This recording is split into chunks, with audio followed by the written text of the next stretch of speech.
पंकज राज। Hello hello hello, कहाँ बारू हो? आ तू कहाँ बाड़ा? बाजारी वाला पंडाल में बनी। तहर आवाज बहुत कम होता। हाँ बड़ी चोंगा बजता, नइखे सुना। मैसेज करो तो मैसेज। ठीक बा ठीक बा। जय माता दी, जय जय हो जय माता दी, जय माता दी, जय जय हो जय माता दी।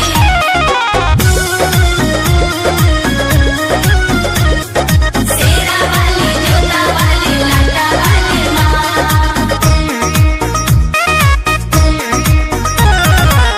नवमी नवरात के तो मेला में हो, कहाँ करे यही लोग अकेला में हो।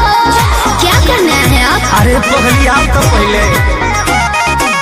नवमी नवरात के तो मेला में हो, कहाँ करे यही लोग अकेला में हो। कहाँ बहरा बताओ हो।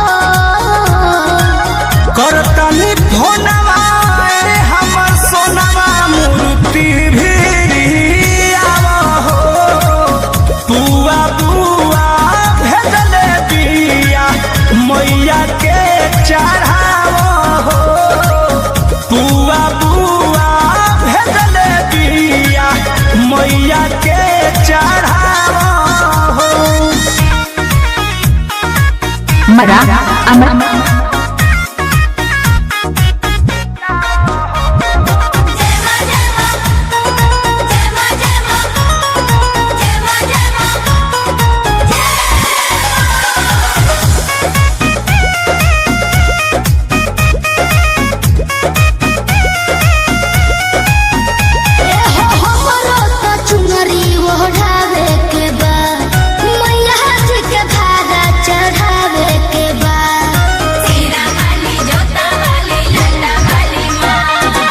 सीधे सीधे चले आवा भेजली लोकेशन, भइल पंडाल में बा पूरा डेकोरेशन।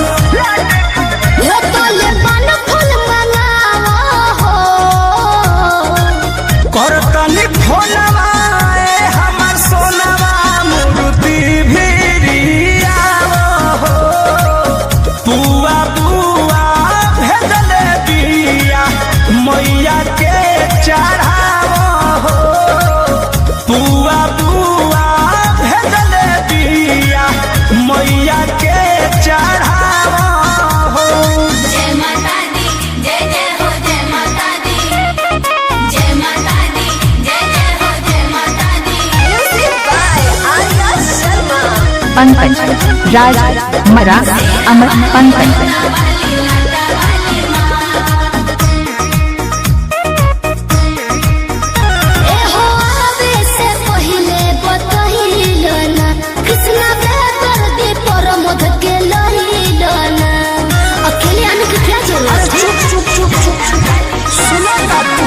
ई बात धनी सिगरेट रखी हा, पूजा करो तुम देख रेख रखी हा।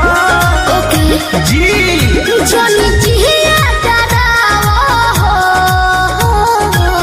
करतनी फोनवा ए हमर सोनवा, मूर्ति भी आवा हो।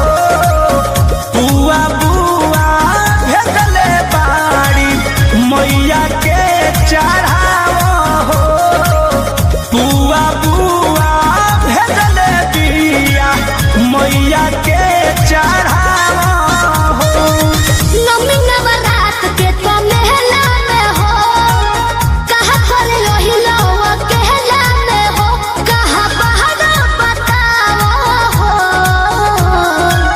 करतनी फोनवा ए हमर सोनवा, मूर्ति भी आवा हो। बुआ बुआ भेजले बाड़ी, मैया के चढ़ावा हो।